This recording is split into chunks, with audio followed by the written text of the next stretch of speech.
और ये बापू आज स्ट्रेचर पे नहीं है, पूरी संस्कृति स्ट्रेचर पे है। इन्होंने हिंदू धर्म को स्ट्रेचर पे लिटाया हुआ है। ऐसा अत्याचार तो मुगल काल में भी नहीं हुआ होगा। सरकार कम से कम इतना नीचे न गिरे, भारत की न्याय प्रणाली इतना नीचे न गिरे कि भविष्य में माफी मांगने के लायक भी न बचे। अगर वो बापू चाहें क्या थोड़ा सेटिंग नहीं कर सकते क्या? नहीं, बड़े बड़े नेता सेटिंग करके बाहर आ जाते हैं, बड़े बड़े गुंडे मवाली सेटिंग करके बाहर आ जाते हैं। बापूजी के साधकों में इतना सामर्थ्य नहीं है कि वो थोड़ा चंदा करके बापूजी को बाहर निकाल लें। तो हमारे साधकों का भी कर्तव्य है, दायित्व है, और बापूजी की सच्चाई को सोशल मीडिया के माध्यम से, ट्विटर के माध्यम से और भी जिस के प्रकार से भी माध्यम से वो समाज तक ले जाएं, फैलाएं, क्योंकि मानव का कल्याण ही बापूजी का उद्देश्य है। बापूजी ने कभी कोई जाति, धर्म, संप्रदाय नहीं देखा। लेकिन अत्याचार तो बापू के साथ भी इतने ही हो रहे। 9 साल में एक दिन तो छोड़ो, 1 मिनट तक की राहत नहीं। कोरोना की स्थिति में आपने, हमने, सबने, पूरे भारत ने देखा, स्ट्रेचर पे जब ले जा रहा था, कितनी गंभीर स्थिति, इलाज के लिए भी राहत नहीं मिल रही है। ऐसा अत्याचार तो मुगल काल में भी नहीं हुआ होगा। मैं आपको बताऊं, मुगल काल में भी हमारा शंकराचार्य जी का जो संप्रदाय था वो सुरक्षित था। वो 2,500-3 हजार सालों से चला आ रहा। शंकराचार्य जी के समय से चारों मठ सुरक्षित है, उनकी परंपराएं सुरक्षित है। उस समय से हमारा जो कुंभ मेला सुरक्षित है।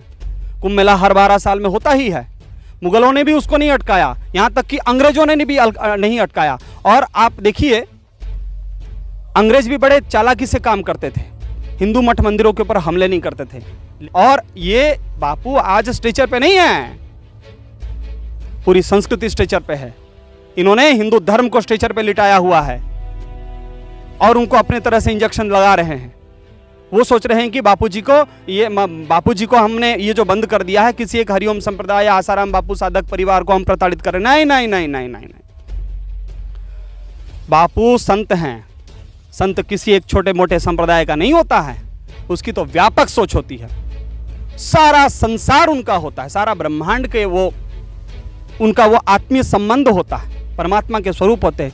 मैं तो आपके माध्यम से एक अपना दुख और आक्रोश व्यक्त करना चाहता हूं, जो बापूजी से जिन्होंने दीक्षा ली है।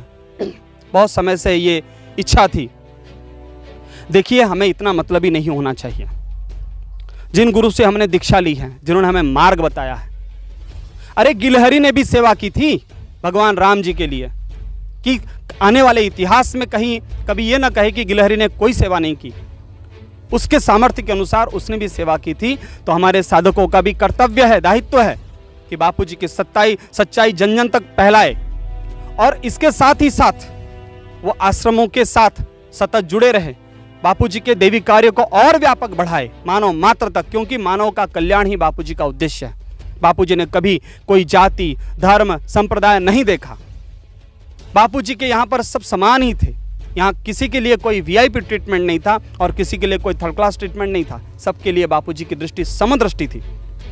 तो साधकों का भी कर्तव्य है कि आश्रमों के साथ, बापूजी के सेवा कार्यों के साथ और भी गहराई से जुड़े, और बापूजी की सच्चाई को सोशल मीडिया के माध्यम से, ट्विटर के माध्यम से और भी जिस के प्रकार से भी माध्यम से वो समाज तक ले जाएं, फैलाएं। और आज जो पूरे विश्व में एक धर्म युद्ध चल रहा है, ईसाई और मुस्लिम हिंदू धर्म को समाप्त कर देने के लिए चारों ओर से मुंह फाड़े बैठे हैं, और ऐसे समय में जो संत अपने आप को कुर्बान करके बैठे हैं, अगर वो बापू चाहें क्या थोड़ा सेटिंग नहीं कर सकते क्या? नहीं, बड़े बड़े नेता सेटिंग करके बाहर आ जाते हैं, बड़े बड़े गुंडे मवाली सेटिंग करके बाहर आ जाते हैं, बलात्कारी बाहर आ जाते हैं। 2G 3G 4G जीजा जी जाने कितने कितने नौटंकियां इस देश में होती है, पैसे से सब लेन देन हो जाता है। क्या बापूजी के साधकों में इतना सामर्थ्य नहीं है कि वो थोड़ा चंदा करके बापूजी को बाहर निकाल ले? सब कर सकते हैं, लेकिन बापूजी कभी नहीं। बापूजी ने कह दिया गरीबों को खिला दूंगा, गायों को खिला दूंगा, लेकिन 1 रुपए कभी नहीं। तो ऐसे संतों की सच्चाई के बारे में सरकार सोचे, और सरकार कम से कम इतना नीचे न गिरे, भारत की न्याय प्रणाली इतना नीचे न गिरे कि भविष्य में माफी मांगने के लायक भी न बचे। जनता से, देश की जनता से कम वो माफी मांग सके कि हमसे ये गलती हो गई। इतना लेवल तो बना के रखना चाहिए।